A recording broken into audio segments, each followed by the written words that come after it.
किसी नगर में एक साहूकार और साहूकारनी रहते थे। उनका एक बेटा था जिसका नाम था अमरजीत। अमरजीत बहुत ही नकचढ़ा सा था। जब अमरजीत जवान हुआ तो साहूकार और साहूकारनी ने उसके सामने विवाह का प्रस्ताव रखा कि अमरजीत, अब तुम बड़े हो गए हो, सो तुम्हारा विवाह कर दिया जाए। तो अमरजीत ने कहा, पिताजी, हम उस लड़की से विवाह करेंगे जो हमसे 100 जूते रोज खाएगी। मेरी ये इच्छा है कि मेरी जिस लड़की से भी शादी होगी मैं उसको 100 जूते रोज मारूंगा। साहूकार और साहूकारनी ने अपने बेटे की इस अजीब सी शर्त को सुनकर घबरा गए कि अब इसका विवाह कैसे होगा। भला कौन इसको अपनी बेटी देगा 100 जूते रोज खाने के लिए। एक दिन उस गांव में एक और साहूकार आए जो अपनी बेटी के लिए रिश्ता ढूंढ रहे थे। तो किसी ने उन्हें अमरजीत के बारे में बता दिया कि फला साहूकार के भी एक जवान लड़का है और वह भी अपने बेटे के लिए रिश्ता ढूंढ रहे हैं। सो साहूकार अमरजीत के माता पिता से मिलने के लिए आया और अपनी बेटी के विवाह का प्रस्ताव रखा। तो अमरजीत ने झट से कह दिया, देखिए, मैं उसी लड़की से शादी करूंगा जिसको मैं 100 जूते रोज मार सकूं। मेरी पत्नी बनकर जो आएगी वह 100 जूते रोज मेरे हाथ से खाएगी। लड़की का बाप ये सब सुनकर हैरान रह गया। कौन अपने कलेजे के टुकड़े को इस बेवकूफ़ के पास पिटने के लिए भेजेगा। इतना सुनकर साहूकार वहाँ से उठकर चला गया। अपने घर जाकर उसने सारी बात अपनी पत्नी को बताई। तो पत्नी ने पूछा कि आपने उनको क्या कहा। साहूकार बोला, मैंने तो मना कर दिया। बताओ कौन अपनी बेटी को पिटने के लिए किसी के घर भेजेगा। तो साहूकारनी ने कहा, अच्छा किया आपने जो आपने हाँ नहीं की रिश्ते के लिए। जब पास में खड़ी उनकी बेटी ये सब सुन रही थी, जिसका नाम था सुलोचना। सुलोचना पढ़ाई लिखाई में तो होशियार थी ही, दिमाग की भी बहुत तेज़ थी। वह बहुत ही समझदार लड़की थी। उसने अपने पिता से आकर कहा, पिताजी, मैं उसी लड़के से शादी करना चाहती हूँ। अब माता पिता को ये सुनकर एकदम से हैरान हो गए और बोले, बेटी, तुम ऐसे सनकी से विवाह क्यों करना चाहती हो जो तुम्हें 100 जूते रोज मारे। तो सुलोचना ने कहा, पिताजी, इससे आपको कोई मतलब नहीं है, बस आप मेरा विवाह उस लड़के से करवा दीजिए। लड़की के पिता को तो बिल्कुल यकीन ही नहीं हो रहा था कि उनकी बेटी उस सनकी इंसान से विवाह करना चाहती है जो 100 जूते रोज उसको मारेगा। पिता ने अपनी बेटी को फिर समझाने की कोशिश करी। अरे पगली, 100 जूते रोज खाकर तो तुम्हारे सर के बाल ही उड़ जाएंगे, गंजी हो जाएगी। ये विचार अपने मन से त्याग दो। तुम्हारे लिए लड़कों की कोई कमी नहीं है, एक से बढ़कर एक रिश्ता तुम्हारे लिए आ जाएगा। पर लड़की नहीं मानी। लड़की बार बार यही कह रही थी, पिताजी, आपको हमारी कसम है, हमारा विवाह तो उसी लड़के से करवा दो। उसके माता पिता ने उसे बहुत समझाया पर वे नहीं मानी। दोनों माता पिता फिर से एक बार लड़के के घर गए और लड़के को समझाते हुए कहा, बेटा, अगर तुम्हें कुछ दान दहेज चाहिए तो हमें बताओ, जो तुम कहोगे सो हम तुम्हें दे देंगे। पर तुमने ये क्या अजीब सी शर्त रखी है कि 100 जूते रोज मारोगे। लड़के ने कहा, देखिए, ना एक दमड़ी चाहिए ना एक धेला चाहिए। दहेज में बस शर्त वही रहेगी। अगर आपको शादी करनी है तो करो, नहीं तो अपनी बेटी के लिए कोई दूसरा रिश्ता ढूंढ लो। अब पिता क्या करता, बेटी की तो यही इच्छा थी, सो उसने रिश्ता पक्का कर दिया। निश्चित समय पर बारात आई और सुलोचना दुल्हन बनकर अमरजीत के घर आ गई। खूब दान दहेज साहूकार साहूकारनी ने अपनी बेटी को दिया। ससुराल में सुलोचना का जोरदार स्वागत हुआ। उसकी सास ने उसकी नज़र उतारी और गले से लगाकर अपनी बहू का गृह प्रवेश करवाया। थोड़ी देर बाद सुलोचना की सास ने उसे खाना खिलाया और रात को उसको कमरे में छोड़कर आ गई।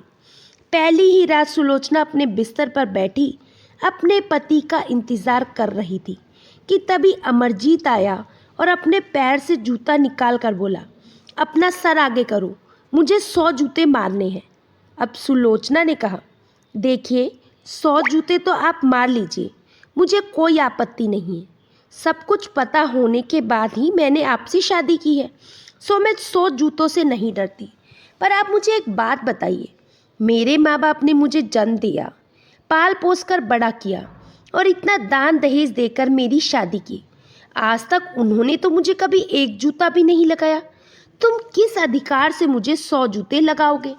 आपकी कमाई का मैंने अभी तक एक गिलास पानी भी नहीं पिया।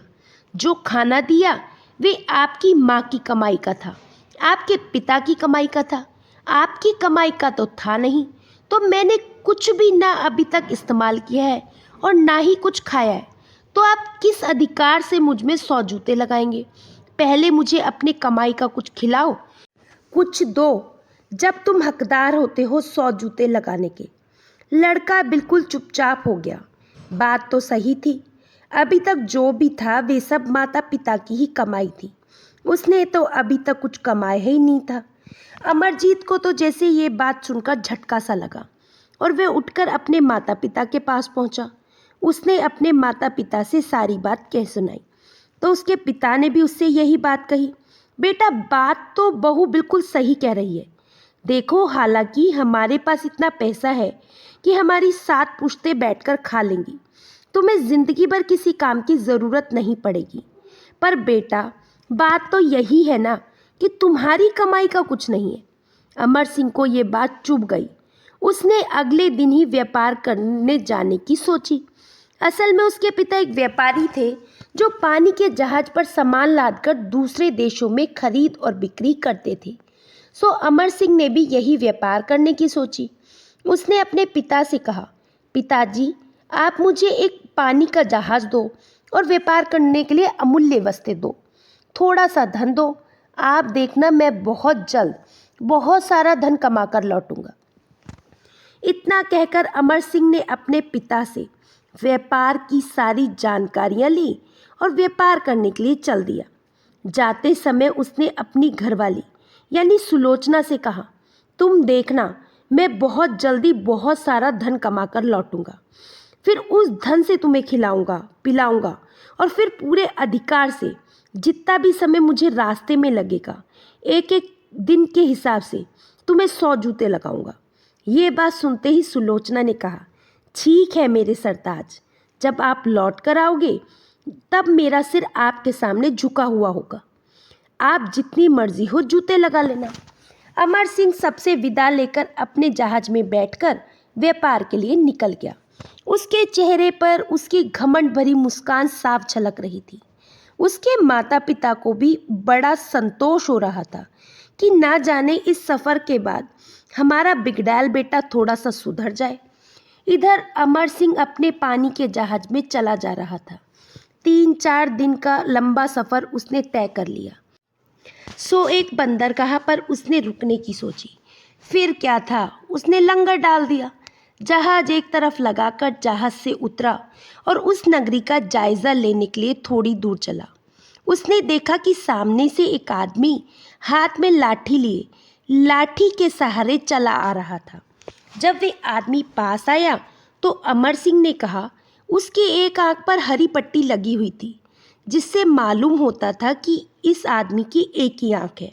उस एक आंख वाले आदमी ने अमर सिंह के पास आते ही कहा, अच्छा, इस बार तुम आए हो, तुम्हारे पिताजी नहीं आए? तुम्हारे पिताजी तो बहुत तेज है। अमर सिंह बड़ा परेशान कि उस आदमी से वे कभी मिला नहीं और वे उसे जानता है। अमर सिंह ने उसे एक आंख वाले आदमी से कहा, मुझे तुम्हारे बारे में कुछ नहीं पता, मुझे ज़रा खुलकर बताओ। तो वे एक आंख वाला आदमी बोला, जब पिछली बार तुम्हारे पिताजी यहाँ आए थे ना, तो मुझे कुछ रुपयों की ज़रूरत थी। सो मैंने अपनी एक आंख उनके पास गिरवी रख दी और उनसे रुपए ले लिए। मैंने उनसे 1000 रुपये लिए थे। अब मैंने 1000 रुपये इकट्ठे कर लिए हैं। मुझे फ़र्क नहीं पड़ता बाप हो या बेटा, मुझे तो मेरी आंख चाहिए। लो अपने 1000 रुपये और मेरी आंख मुझे वापस कर दो। ये सुनकर अमर सिंह बड़ा परेशान हो गया, क्योंकि उसके पास तो कोई आंख नहीं थी और ना ही उसके पिता ने किसी आंख के बारे में उसे बताया था। सो उसने उस एक आंख वाले आदमी से कहा, भाई, इस समय तो मेरे पास कोई आंख नहीं है, ना ही मुझे मेरे पिता ने तुम्हारी आंख के बारे में बताया। जब मैं अगली बार आऊँगा तो तुम्हारी आंख लेता चला आऊँगा। अभी तुम कुछ पैसे लेकर मामला रफा दफा कर दो। उस आदमी ने कहा, तो ठीक है, अभी तुम मुझे 500 दे दो, अगली बार जब आओ तो मेरी आंख लेते आना। अमर सिंह से लेकर वे आदमी वहां से रफू चक्कर हो गया। अमर सिंह ने सोचा, बला टली, 500 रुपये में ही पीछा छूट गया। सोचता हुआ अमर सिंह नगरी की तरफ चला जा रहा था। नगर द्वार में जैसे ही उसने प्रवेश किया, सामने से बैसाखियों के सहारे चलता एक पैर वाला आदमी उसे अपनी तरफ आता हुआ दिखाई दिया। उस आदमी ने भी पास पहुंचकर अमर सिंह से यही कहा, अच्छा, इस बार तुम्हारे पिताजी नहीं आए। तुम्हारे पिताजी तो बेटा बड़े तेज निकले। मेरी एक टांग गिरवी रखी हुई है उन्होंने, और इस बार तुम्हें भेज दिया, खुद नहीं आए। पर क्या फ़र्क पड़ता है, बाप हो या बेटा, मुझे तो मेरी टांग चाहिए। अमर सिंह फिर से अचरज में भर गया और बोला, मुझे साफ साफ बताओ क्या बात है। मुझे तुम्हारी टांग के बारे में कुछ भी नहीं पता, ना ही मेरे पिताजी ने कुछ बताया है। तो उस लंगड़े आदमी ने उससे कहा, बेटा, जब पिछली बार तुम्हारे पिताजी यहाँ आए थे ना, तो मुझे उस समय कुछ रुपयों की ज़रूरत थी। सो मैंने 1000 रुपये में अपनी टांग तुम्हारे पिताजी के पास गिरवी रख दी थी। अब मेरे पास 1000 रुपये हैं, तुम अपने 1000 रुपये ले लो और मुझे मेरी टांग लौटा दो। अमर सिंह फिर से बड़ा परेशान, भला ऐसे भी कोई टांग गिरवी रख सकता है? पर उसने कभी बाहर की दुनिया देखी ही नहीं थी। सो उसे ऐसा ही लग रहा था कि शायद सब कुछ मुमकिन हो। उसने उस आदमी से भी यही कहा, अभी तो मेरे पास कोई टांग नहीं है, जब मैं अगली बार आऊँगा तो तुम्हारी टांग लेकर आऊँगा। अभी तुम कुछ रुपए लेकर मामला रफा दफा कर दो। उस एक टांग वाले आदमी ने अमर सिंह से 500 रुपये लिए और कहा, ठीक है, अब तुम मुझे 500 रुपये दे दो, अगली बार मेरी टांग ज़रूर लेकर आना। इतना कहकर वे आदमी वहाँ से चला गया। अमर सिंह अब बाजार के बीचों बीच पहुँच चुका था। वे बाजार में घूम घूम कर बाजार का जायज़ा ले रहा था कि वे यहाँ से क्या खरीद सकता है और क्या बेच सकता है। तभी अमर सिंह की नज़र बीच बाजार में एक घर के सामने खड़ी औरत पर पड़ी, जो काफ़ी समय से उसे ही देख रही थी। अमर सिंह उसे देखकर जैसे बौखला सा गया। औरत इतनी सुंदर थी कि उसकी आंखों में जिद देखे वे आंखों में ही डूब जाए। अमर सिंह उसकी तरफ देखता रहा तो उस औरत ने हाथ के इशारे से उसे अपने पास बुलाया। अमर सिंह उसके पास खिंचा चला गया।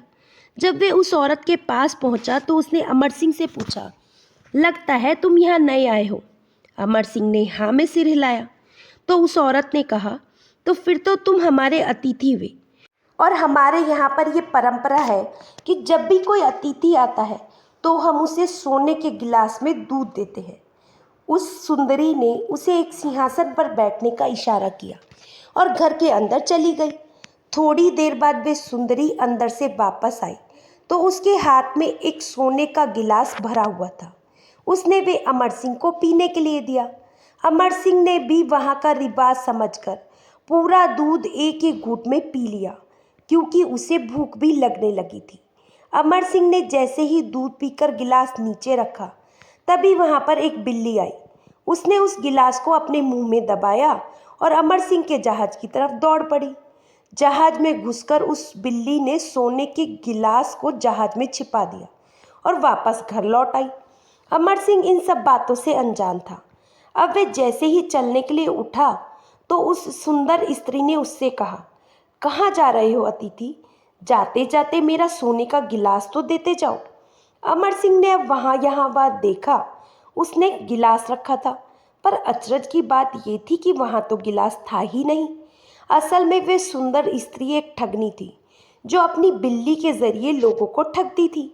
अमर सिंह तो अपनी बात पर अड़ा रहा कि मैंने गिलास यहीं पर रखा था, और वे स्त्री इस बात पर अड़ी रही कि तुमने मेरा गिलास को चुरा लिया और अपने जहाज पर रखवा दिया, अपने किसी पालतू जानवर से या अपने किसी साथी से। अब उन दोनों की कहासुनी इतनी बढ़ गई कि वहाँ पर भीड़ इकट्ठी हो गई। उस स्त्री ने भीड़ इकट्ठी होते ही अमर सिंह से कहा, ठीक है, तुम मुझे 50 सोने के सिक्के दे दो, मैं किसी से कुछ नहीं कहूँगी और तुम्हें जाने दूंगी। अमर सिंह तो जैसे अपनी बात पर अड़ा हुआ था कि मैं तुम्हें किस बात के सोने के सिक्के दूं, जब मैंने कोई चोरी की ही नहीं। तभी वहाँ से कोतवाल गुजरा तो कोतवाल ने सारी बात सुनकर अमर सिंह को गिरफ्तार कर लिया और राजा के दरबार में पेश किया। राजा ने भी अमर सिंह की एक न सुनी और अमर सिंह का जहाज भी जब्त कर लिया और उसे 6 महीने की सज़ा सुना दी। 6 महीने कारावास में रहने के बाद अमर सिंह जब छूटकर बाहर आया तब उसके पास कुछ भी नहीं था। खाली हाथ, गरीब, असहाय की तरह अमर सिंह सड़कों पर भटक रहा था कि तभी उसकी मुलाकात एक व्यक्ति से हुई। उस व्यक्ति ने अमर सिंह से पूछा कि तुम कौन हो और यहाँ क्यों भटक रहे हो। तो अमर सिंह ने अपनी पूरी कहानी उस व्यक्ति को बता दी। उस व्यक्ति को अमर सिंह पर बड़ी दया आई। उसने अमर सिंह को सांत्वना देते हुए कहा, भाई ये ठग नगरी है और इसमें जो एक बार फंस जाता है ना, बाहर निकलना मुश्किल हो जाता है। खैर तुम्हारे पास रहने के लिए कोई ठिकाना नहीं है, तुम चाहो तो मेरे साथ रह सकते हो। मैं गाना गाकर अपना पेट भरता हूँ। अगर तुम्हें नाचना आता है तो तुम औरत का भेष भरकर मेरे साथ नाचना और मैं गाऊंगा। इस तरह से हम 2 वक्त की रोटी जुटा पाएंगे, नहीं तो परदेश में रहना बड़ा कठिन हो जाएगा। अब अमर सिंह के पास कोई रास्ता नहीं था, ना हाथ में कोई दमड़ी थी, ना देहला था।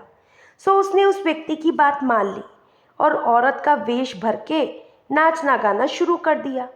8 महीने ऐसे ही गुजर गए। इधर सुलोचना अपने पति का इंतज़ार कर रही थी। 8 माह गुजरने के बाद भी जब उसका पति वापस नहीं आया तो उसने अपने सास और ससुर से कहा, पिताजी ये अभी तक वापस नहीं आए हैं, सो मैं इन्हें ढूंढने के लिए जाना चाहती हूँ। साहूकार ने कहा, बहू तुम इतने बड़े संसार में उसे कहाँ ढूंढोगी, मैं ही उसे ढूंढ कर लाता हूँ। तो सुलोचना बोली, नहीं पिताजी, आपकी उम्र हो चली है, सो आप घर पर ही रुको। मेरे पति मेरी वजह से घर से निकले हैं ना, तो मैं ही उन्हें लेकर आऊँगी। बस आप मुझे 5 पानी के जहाज और कुछ धन दे दो, जिससे मैं अपने पति को वापस ला सकूं। साहूकार ने 5 पानी के जहाज और बहुत सारा धन, हीरे जवाहरात अपनी बहू को दिए और अपना आशीर्वाद देकर अपनी बहू को बेटे को ढूंढ कर लाने की अनुमति दे दी। सुलोचना ने मर्दाना भेष भर के अपने पति को ढूंढने की पूरी तैयारी कर ली और अपने सास ससुर से आशीर्वाद लेकर जहाज में बैठकर चल दी। जाते समय उसके सास ससुर ने उससे कहा, बेटी अकेली न जाओ, हमारे पास हमारे विश्वास पात्र 5 आदमी हैं, इन्हें अपने साथ लेकर जाओ और एक कुत्ता जो तुम्हारी रक्षा करेगा, अपनी जान देकर भी तैयार रहेगा, उस पालतू कुत्ते को भी अपने साथ लेकर जाओ। सुलोचना ने अपने ससुर की बात मानकर वो 5 आदमी और कुत्ता अपने साथ ले लिया। मर्दाना भेष में सुलोचना ने यात्रा शुरू कर दी। 4 दिन तक पानी का जहाज पानी पर चलता रहा। 5वें दिन जहाज एक जगह रुका। सुलोचना ने लंगर डाला, जहाज से उतरकर नगरी का जायजा लिया। सुलोचना ने अपने आदमियों से कहा कि मुझे ऐसा लग रहा है कि हो ना हो मेरे पति इसी नगरी में है, सो इसी नगरी में हम उन्हें ढूंढते हैं। तुम सब लोग जहाज में रहकर ही मेरा इंतज़ार करो, मैं अकेले ही अपने पति को ढूंढ कर लाऊंगी। अभी सुलोचना अपने आदमियों से ये सब बातें कर ही रही थी कि तभी सामने से एक आंख वाला आदमी सुलोचना के पास आकर खड़ा हो गया और कहने लगा, बेटा इस बार तुम्हारे पिताजी नहीं आए, तुम्हारे पिताजी तो बड़े तेज निकले। सुलोचना ने उस आदमी को देखा तो उससे पूछा, काका तुम क्या कह रहे हो, मेरी कुछ समझ में नहीं आ रहा, ज़रा खुलकर बताओ। तो वे एक आंख वाला आदमी बोला, बेटा पिछली बार जब तुम्हारे पिताजी आए थे ना, तो मुझे कुछ पैसों की ज़रूरत थी, सो मैंने 1000 रुपये में अपनी एक आंख उनके पास गिरवी रख दी। अब बेटा तुम आए हो, बाप आए या बेटा, मुझे इस बात से कोई फ़र्क नहीं पड़ता, मुझे मेरी आंख चाहिए। लो अपने 1000 रुपये और मेरी आंख मुझे वापस करो। सुलोचना ये सब देखकर समझ गई कि हो या ना हो ये ठग है और ये ठग नगरी में पहुंच गई है। वो सोचने लगी, हो सकता है मेरा पति भी इन्हीं सब ठगों के बीच में फंसा हो। सुलोचना ने कुछ देर सोचा और आंख से इशारा करके अपने साथियों से कहा, भाइयों काका की आंख जहाज़ पर ही है, ज़रा ढूंढ कर लाओ। उसके आदमियों ने कुछ देर ढूंढने का नाटक किया और फिर कहा, हुजूर काका की आँख के मेल की आँख तो हमें मिल ही नहीं रही। ये सुनकर सुलोचना बोली, अच्छा, आँख नहीं मिल रही तो ऐसा करो, एक चाकू लेकर आओ और काका की ये दूसरी आँख भी निकाल लो और जहाज में ले जाकर मेल करके काका की आँख लाकर दे दो। अब उस एक आँख वाले आदमी ने जब ये सुना तो हाथ जोड़कर गिड़गिड़ा कर बोला, मुझे माफ़ कर दो, मेरी दूसरी आँख मत निकालो, मुझे नहीं चाहिए कोई आँख। और इतना कहकर उसने दौड़ लगा दी। आदमी कुछ दूर तक उसके पीछे दौड़े पर उसका कहीं अता पता ना चला।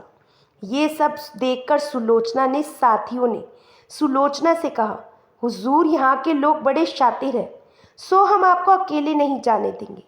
सुलोचना ने मौके की नज़ाकत को देखते हुए 2 साथियों को अपने साथ आने के लिए कहा। बाकी 3 साथियों से कहा कि हमारे 4 जहाज हैं, इनकी भी तो रखवाली करनी है, सो तुम यहीं इसी जहाज में चुप कर बैठो। और अपने पालतू कुत्ते को भी उसने जहाज पर ही छुपा दिया और अपने 2 साथियों को साथ लेकर आगे नगरी की तरफ बढ़ गई। जब सुलोचना नगरी के द्वार पर पहुंची तो सामने से एक टांग पर लंगड़ाते हुए एक आदमी चलकर उसके पास आया और आते ही उल्हाना देते हुए कहा, इस बार तुम्हारे पिताजी नहीं आए क्या? पिछली बार जब तुम्हारे पिताजी आए थे तो मैंने अपनी एक टांग उनके पास गिरवी रखी थी। खैर, बेटा आए या बाप, मुझे फ़र्क नहीं पड़ता, मुझे तो मेरी टांग वापस चाहिए। ये लो 1000 रुपये और मेरी टांग वापस दे दो। सुलोचना समझ गई कि उसे फिर से ठगने की तैयारी हो रही है, तो उसने नम्र स्वभाव से कहा, काका, हमारे जहाज पर बहुत सारी टांगें लदी हुई हैं, पता नहीं पिताजी ने किस किस की टांग गिरवी रखी है। अब तुम्हारी टांग कौन सी है ये कैसे पता चली? इसलिए काम करो, अपनी ये दूसरी टांग भी हमें काट कर दे दो, जिससे कि मेरे आदमी जहाज पर जाकर तुम्हारी टांग का मेल मिलाकर ले आए। उसने अपने साथियों को इशारा किए कि चलो काका की टांग काट लो। ये सुनकर तो काका के होश उड़ गए। हाथ जोड़कर बोला, रहने दो, मुझे नहीं चाहिए मेरी टांग, बस तुम मुझे यहाँ से जाने दो। इतना कहकर उसे टांग वाले आदमी ने एक टांग से ही दौड़ लगा दी। सुलोचना पीछे से चिल्लाई, अरे काका, अरे काका, अपनी टांग तो लेते जाओ। पर वे आदमी थोड़ी ही देर में आंखों से ओझल हो गया। सुलोचना और उसके साथी ठाका मारकर हंसने लगे। सुलोचना अब थोड़ा आगे बढ़ी तो वे बाजार के बीचों बीच पहुंच गई। बाजार में उसने चारों तरफ नज़र उठाकर देखा तो उसकी नज़र एक घर के दरवाजे पर पड़ी, एक सुंदर स्त्री पर पड़ी जो काफ़ी देर से उसे ही देख रही थी। वे इतनी सुंदर थी कि जो उसे एक बार देख ले उसकी भूख ही भाग जाए। सुलोचना से नज़र मिलने के बाद उस औरत ने हाथ के इशारे से सुलोचना को अपने पास बुलाया। मर्दाने भेष के कारण सुलोचना उसे एक मर्द नजर आ रही थी। उसके पास पहुंचकर सुलोचना ने उससे पूछा, कहिए, आपने मुझे क्यों बुलाया है? तो वे सुंदर स्त्री बोली, लगता है आप परदेसी हो। हमारे यहाँ पर रिवाज है कि जो भी परदेसी हमारे यहाँ आता है हम उसे सोने के गिलास में दूध पिलाकर उसका स्वागत करते हैं। सुलोचना बोली, अगर ये तुम्हारा रिवाज है तो हम दूध ज़रूर पिएंगे। सुलोचना को बिठाकर वे औरत घर के अंदर गई और सोने के गिलास में दूध भरकर ले आई। सुलोचना ने दूध पिया और गिलास एक तरफ रख दिया। जैसे ही गिलास रखा, बिल्ली ने झपटा मारकर गिलास मुंह में दबा लिया और जहाज की तरफ दौड़ गई। जैसे ही बिल्ली जहाज के पास पहुंची, कुत्ते ने देखा बिल्ली जहाज की तरफ चली आ रही है तो कुत्ते ने भौंकना शुरू कर दिया। कुत्ते की आवाज़ सुनकर सुलोचना के तीनों साथी चौकन्ने हो गए। उन्होंने बिल्ली को लठ मारकर वहां से भगा दिया। अब बिल्ली मुंह में गिलास दबाकर ठगनी के घर में ही आकर छुपकर बैठ गई। दूध पीकर सुलोचना जैसे ही जाने लगी तो ठगनी ने सुलोचना से कहा, परदेसी, दूध तो पी लिया पर मेरा सोने का गिलास तो देते जाओ। सुलोचना बोली, मैंने तो इधर ही रखा था दूध पीकर, पता नहीं गिलास कहाँ चला गया। सुलोचना चारों तरफ देखने लगी तो गिलास का कोई अता पता नहीं था। ये देख उस ठगनी ने जोर जोर से चिल्लाना शुरू कर दिया, भाइयों देखो, इस परदेसी ने मेरा सोने का गिलास चुरा लिया। कोतवाल के कान में भी ये बात पड़ी। कोतवाल आया और उसने कहा, परदेसी, इस औरत का सोने का गिलास निकालो और इसको दो। सुलोचना ने कहा, मैंने दूध पीकर गिलास नीचे ही रखा है, मेरे पास कोई गिलास नहीं है। इस पर वे ठगनी बोली, हुजूर इसके जहाज की तलाशी लीजिए, अगर इसके जहाज में मेरा सोने का गिलास मिल गया तो मैं इससे 500 सोने के सिक्के मोहरे लूंगी। कोतवाल जहाज पर पहुंचा और जहाज की तलाशी ली तो वहां तो कोई गिलास नहीं मिला। अब सुलोचना ने गरज कर कोतवाल से कहा, तुमने मेरे जहाज की तो तलाशी ले ली, अब इसके घर की तलाशी लो, हो सकता है इसने गिलास घर में ही छुपा दिया हो और मुझ पर इल्ज़ाम लगा रही हो। कोतवाल ने अब उस औरत के घर की तलाशी लेनी शुरू कर दी तो देखा कि पलंग के नीचे बिल्ली मुंह में दबाए बैठी है उस सोने के गिलास को। कोतवाल को उस स्त्री पर बड़ा गुस्सा आया और उसे गिरफ्तार करके जेल में डाल दिया। सुलोचना उस ठगनी से छुटकारा पाकर फिर से बाजार में आ गई और चारों तरफ अपने पति को ढूंढने लगी। तभी उसकी नज़र नगर के चौराहे पर पड़ी, जहां पर एक आदमी गाने गा रहा था और एक स्त्री नाच रही थी। सुलोचना को वे स्त्री जानी पहचानी लग रही थी। सुलोचना ने अपने साथियों को आदेश दिया, इन दोनों को बुलाकर लेकर आओ। उसके साथी उन दोनों को बुलाकर लेकर आए। सुलोचना ने उस आदमी से बात की कि ये स्त्री तुम्हें कहाँ से मिली, तो उसने कहा, ये स्त्री नहीं है, ये पुरुष ही है और वक्त का मारा हुआ है। हम दोनों अपना पेट भरने के लिए इस तरह का वेश भर के नाच गाना करते हैं। अब सुलोचना ने अपने पति को पहचान लिया। देखो ईश्वर की कैसी विडंबना है, दोनों पति पत्नी एक दूसरे के सामने खड़े हैं, पर पत्नी पुरुष वेश में और पति स्त्री वेश में है। सुलोचना ने तो अपने पति को पहचान लिया, पर अमर सिंह सुलोचना को नहीं पहचान पाए। अब सुलोचना ने अमर सिंह से कहा, अगर तुम मेरे साथ चलो तो मैं तुम्हें इससे भी अच्छा काम दे सकती हूँ। अमर सिंह तैयार हो गया। सुलोचना अमर सिंह को अपने जहाज पर ले आई। अपने साथियों के साथ मिलकर सुलोचना ने अमर सिंह को नहलाया, धुलाया और उसके स्त्रियों वाले कपड़े उतारकर एक बक्से में रख दिए और चमचमाते हुए पुरुषों वाले कपड़े उसे पहना दिए। अब अमर सिंह अपने पुराने अवतार में आ गया था। अमर सिंह बड़ा खुश हो रहा था कि चलो अब जाकर जान छूटी इस नर्क भरी जिंदगी से। सुलोचना ने अमर सिंह से कहा, देखो नौजवान, मुझे व्यापार के लिए 10 दिन के लिए बाहर जाना है, सो मैं एक जहाज लेकर बाहर जाऊंगी और तुम मेरे बाकी के 3 जहाज की रखवाली करोगे। 10 दिन बाद लौटकर मैं तुम्हें 500 सोने की मोहरें दूंगी और अगर मैं 10 दिन बाद लौटकर ना आ पाई तो मेरे तीनों जहाज तुम्हें जहाज पर खाने पीने रहने की कोई तकलीफ ना होगी। अमर सिंह को ये फायदे का सौदा लग रहा था कि अगर ये वापस आती है तो 500 सोने के सिक्के मिलेंगे और वापस नहीं आई तो 3 माल से भरे जहाज मिलेंगे। अमर सिंह ने झट से हाँ कर दी। अब सुलोचना अपने तीनों जहाज की जिम्मेदारी अमर सिंह को देकर अपने साथियों के साथ वापस लौट गई और अपने सास ससुर को अपने पति से मिलने की सूचना दी। यह सूचना मिलते ही सारे परिवार में खुशियां छा गई। इधर अमर सिंह जहाज में मस्त होकर अपनी जिंदगी बता रहा था। इस तरह से 12 दिन बीत गए और सुलोचना जब वापस ना आ पाई तो अमर सिंह ने सोचा कि अब सौदागर वापस नहीं आएगा, अब ये तीनों माल से भरे जहाज मेरे। ये सोचकर उसने लंगर निकाला और जहाज को हाँक कर अपने घर की तरफ लेकर चल दिया। 4 दिन का सफर तय करके अमर सिंह अपने घर जा पहुंचा। उसके माता पिता को जब ये सूचना मिली कि उनका बेटा वापस आ गया है तो गाजे बाजे लेकर बंदरगाह पर उसके स्वागत के लिए पहुंचे। अमर सिंह का बड़ा जोरदार स्वागत किया गया। अमर सिंह अब घर पहुंचा। घर पहुंचते ही उसने हिसाब लगाना शुरू कर दिया। मैं इतने दिन घर से दूर रहा, इतने ही दिन के हिसाब से कितने जूते बनते हैं। हिसाब लगाकर अमर सिंह जूता लेकर सुलोचना के पास पहुंचा। अब भी उसकी अकड़ कम नहीं हुई थी। उसने बड़े घमंड से सीना चौड़ा कर सुलोचना से कहा, मेरे पिता ने पूरी जिंदगी में इतना धन नहीं कमाया होगा जितना मैंने 8 महीने में कमा कर लाया हूँ। ये सुनकर सुलोचना की हंसी छूट गई। उसे हंसता हुआ देखकर अमर सिंह को जैसे आग लग गई और बोला, तुम हंस क्यों रही हो? सर आगे करो और जूते खाने के लिए तैयार हो जाओ। सुलोचना बोली, जूते तो मैं ना खाऊंगी। अमर सिंह को अब बड़ा क्रोध आ गया। क्यों? तुम अपने वादे से मुकर रही हो। सुलोचना ने कहा, क्या सच में?